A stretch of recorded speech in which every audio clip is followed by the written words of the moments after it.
Leluhur sebagai pendahulu yang dimuliakan memiliki makna sangat penting.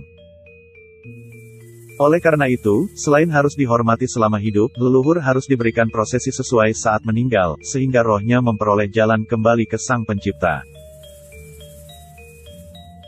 Bahkan, setelah usai segala prosesi ngaben dan memukur pun, roh leluhur tersebut distanakan di Rong 3. Ini salah satu bukti kedekatan keturunan dengan leluhurnya yang secara fisik telah tiada. Keberadaan Sangga Kamulan sebagai salah satu bentuk penghormatan terhadap leluhur. Oleh karena itu, setiap rumah tangga setidaknya memiliki Sangga Kamulan sesuai arahan Empu Kuturan melalui lontar iti prakerti. Dengan adanya Sangga Kamulan, maka masyarakat Bali bisa memuja leluhur melalui simbolisasi stana dalam bentuk palinggih. Dengan demikian, masyarakat Bali tetap ingat dengan leluhurnya. Bagaimana jika sampai lupa? Ketut Subandi dalam bukunya berjudul Riwayat Merajan di Bali membeber bahwa salah satu manfaat memuliakan leluhur adalah untuk menghindari kepongor atau terkutuk. Tentunya terkutuk yang dimaksud adalah ketika melupakan leluhur, maka lama-kelamaan kita akan lupa dengan sanak saudara. Jangankan yang sudah lupa, yang ingat dengan saudaranya saja tidak menutup kemungkinan untuk berselisih. Apalagi sampai lupa, tentunya jika terjadi permasalahan, maka sulit untuk dibendung. Berdasarkan hal itu, selain sebagai media pemujaan terhadap Tuhan yang bermanifestasi menjadi dewa-dewa tertentu, Merajan atau Sangga Kamulan merupakan salah satu media pengenalan sejarah terhadap keturunan. Dengan mengenal sejarah leluhurnya, masyarakat Bali akan mengenal saudara-saudaranya. Otomatis, rasa kekeluargaan akan tercipta. Lalu, bagaimana jika belum bisa mendirikan Merajan atau Sangga Kamulan? Sederhana, cukup membuat tempat pemujaan dalam bentuk pelangkiran. Kepongor atau sisip mungkin kata yang tidak asing didengar di telinga orang Bali. Kepongor bisa diartikan sebagai kesalahan, kekhilafan hingga akhirnya mendapat teguran keras berupa sakit yang berkepanjangan sampai ketidakharmonisan dalam keluarga. Merupakan suatu kata peringatan yang sering didengar dari orang tua, pemangku, dan jero dasaran atau Balian. Istilah kepongor di Bali sudah ada sejak dahulu berdasarkan cerita-cerita mitologi.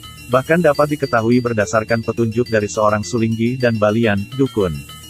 Kepongor biasanya ditandai dengan rasa sakit yang bernuansa gaib, bahkan di luar kemampuan akal sehat manusia. Dikatakan Hartaka, dalam lontar Purwa Bumi Kemulan disebutkan sebagai berikut, Yantan semangkana tan tuk-tuk pali sang dewa pitara manaken sira gawang tan moli ungguhan, tan hana pasenetanya. Terjemahannya, bila belum dilaksanakan demikian, belum dibuatkan tempat suci, belumlah selesai upacara Dewa Pitara, leluhur tidak mendapat suguhan dan tidak ada tempat tinggalnya.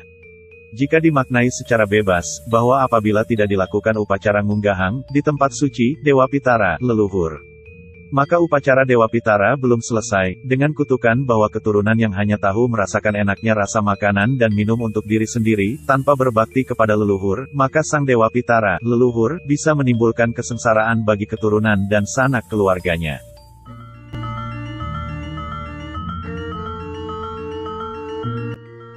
Kepongor berasal dari leluhurnya, kawitannya misalnya seseorang tidak tahu kawitannya, sehingga seseorang mengalami tidak harmonis dalam keluarga, sering cekcok, sakit tak kunjung sembuh, jelasnya.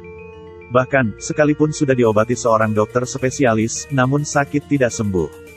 Sehingga menanyakan kepada orang pintar, barulah mengetahui bahwa seseorang mengalami kesisipan. Hartaka menambahkan, tak hanya diakibatkan sisip terhadap leluhur. Kepongor bisa juga disebabkan kekuatan energi alam semesta. Ini terjadi ketika manusia menyalahi dan merusak alam. Hal ini dapat menyebabkan kerugian pada manusia itu sendiri seperti tanah longsor ketika pembalakan hutan, banjir bandang dan kekeringan. Inilah wujud kepongor yang disebabkan dari kekuatan energi alam semesta atas kesalahan yang dibuat manusia itu sendiri.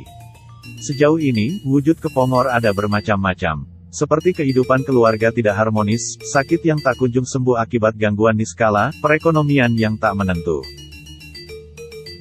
Ada pula ditandai dengan pikiran kalut dan tidak menentu, ini yang sering dialami masyarakat yang kepongor.